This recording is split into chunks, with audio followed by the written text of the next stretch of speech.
ಅವು ದೇವ್ರು ಕೊಟ್ಟು ಒಂದು 3 ಅದಾವ. ಇದು ನಾವು ಸ್ವಂತ ಮಾಡ್ಕೊಂಡು ದುರ್ಗುಣ ಅಂತ.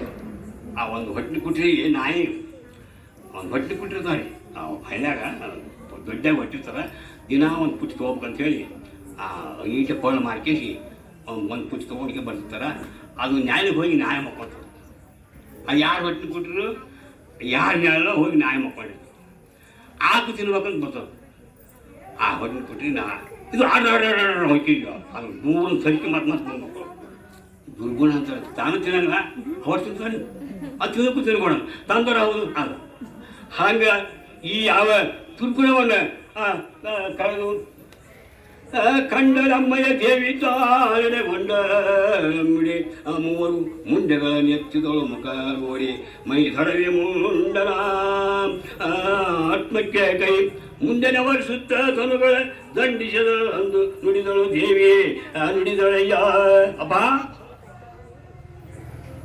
ಅಂಬಶಿ ಕೂಸಲ್ಲ ಕಡಿಮೆ ಹಾಕೊಂಡಳ ಮೇಮ್ಯಾಗ ಕೈ ಆಡಿಸ್ತಾಳ ಏನು ತನ್ನ ಕಾಳಜಿ ಮಾಡ್ಯಾಳ ಮಕ್ಕಳಿಗೆ ಮಾಡಿ ಅಂತಾಳ ಯಪ್ಪ ನಿಮಗೆ ಭಾಳ ದೊಡ್ಡದ್ರಿ ನಾನು ಸರಿಯಾಗಿ ನನಗೆ ದಯಾಳು ಅಂತಾರಲ್ಲ ನಾನು ದಯಾಳು ಅಲ್ಲ, ನಾನು ಭಕ್ತ ವತ್ಸಲೇ ಅಲ್ಲ, ನಾನೊಬ್ಬ ಕರ್ಮಹೀನಿ ಅಂತಂತಾಳ.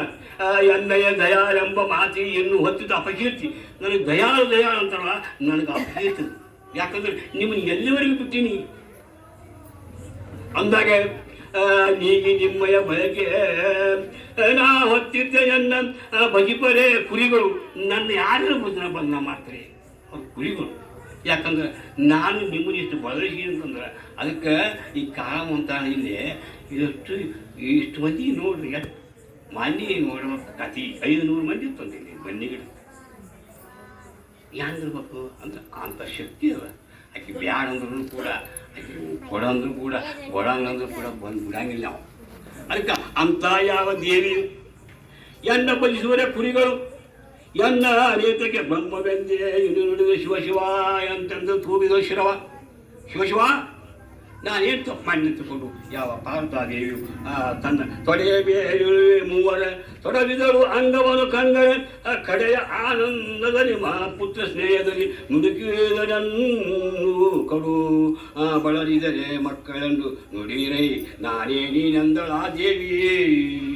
ಅಪ್ಪ ನಾನು ನೀನು ನಾನು ಒಂದೇ ಅಭೇದ ರೂಪ ಆಗಿರ್ತಕ್ಕಂಥ ಅಭೇದ ದರ್ಶನ ಜ್ಞಾನ.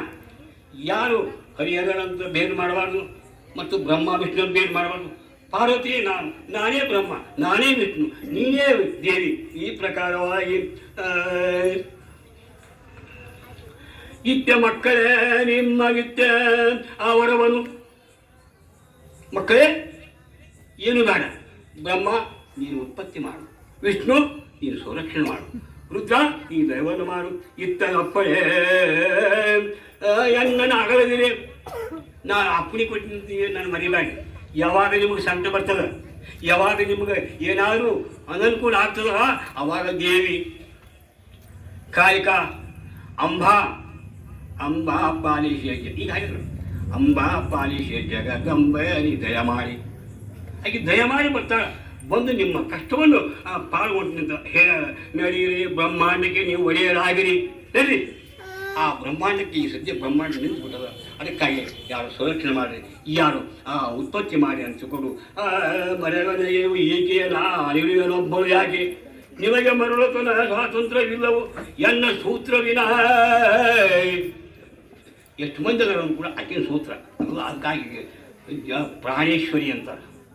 ಎಷ್ಟು ಮಂದಿ ಜೀವರಾಶಿ ಪ್ರಾಣದು ಆ ಪ್ರಾಣೇಶ್ವರಿ ಅಂತ ಪ್ರಾಣೇಶ್ವರಿ ಆಗಿರ್ತಕ್ಕಂಥ ಆ ಪಾರ್ವತಿಯು ಸಕಲ ಬ್ರಹ್ಮಾಂಡದ ಎಲ್ಲ ಜೀವಕೋಟಿಗಳಲ್ಲಿ ತಾನು ಏಕಾಗ್ರತೆಯಿಂದ ಸೋಹಂ ಸೋಹಂ ಸೋಹಂ ಅನ್ನುವಂಥ ಗಾಯತ್ರಿ ಸ್ವರೂಪವಾಗಿರ್ತಕ್ಕಂಥ ಆ ತಾಯಿಯು ಯಾವ ಆ ಬ್ರಹ್ಮ ಮತ್ತು ವಿಷ್ಣು ಅವರ ಹೃದಯದಲ್ಲಿ ಬ್ರಹ್ಮಾಂಡದ ಈ ನಡೆಸೋಕ್ಕೋಸ್ಕರವಾಗಿ ಆಕೆಯ ಸೂತ್ರವನ್ನು ನಡೆದದ ಅಂತ ಬ್ರಹ್ಮಾಂಡ ಸೂತ್ರವನ್ನು ನಡೆಸಲಿಕ್ಕೆ ಆ ದೇವಿಯ ಅಪ್ಪಣೆಯ ಮೇರೆಗೆ ಮಾಯವಾಯಿತು ಹೋಗಿ ದೇವಿ ಅವಾಗ ಇಷ್ಟು ಹೇಳಿಸಿ ಅಪ್ಪ ನಾನಿನ್ನು ಅದೃಶ್ಯನಾಗ್ತೀನಿ, ನೀವು ನಾವು ಮಾಡಿದಂತ ಸಡ್ ಬಿಡಬೇಡಿ, ಈ ಕಾರ್ಯವನ್ನು ನೀವು ಮಾಡ್ಕೊಂಡು ಹೋಗಿ ತಗೊಂಡು ಮಾಯವಾಯಿತು ಹೋಗಿ ದೇವಿಯ ಮಾಯವಾಯಿತು ನೆನೆದ ಪ್ರಜೆಗಳು ಮಾಯವಾಯಿತು ಸ್ವಪ್ನದಂದದಿ ಎಮ್ಮ ಕಣ್ಮನದಿ ಸ್ವಪ್ನ ಬಿದ್ದಿತ್ತು ತಿರುಕ ನೋಡುವನು ಊರ ಮುಂದಿನ ಮೂರ್ಖ ಧರ್ಮ ಶಾಲೆಯಲ್ಲಿ ಇತರ ಒಂದು ಕನಸು ಕಂಡ ಹೀಗೆ ಆ ತಿರುಕ ನಾವು ಕೂತಿದ್ದ ಅಭ್ಯಾಸಕ್ಕೆ ಆ ಮಸೂತಿಯಾಗ ಅದಕ್ಕೆ ಕೌದಿ ಹಾಸ್ಯಾನ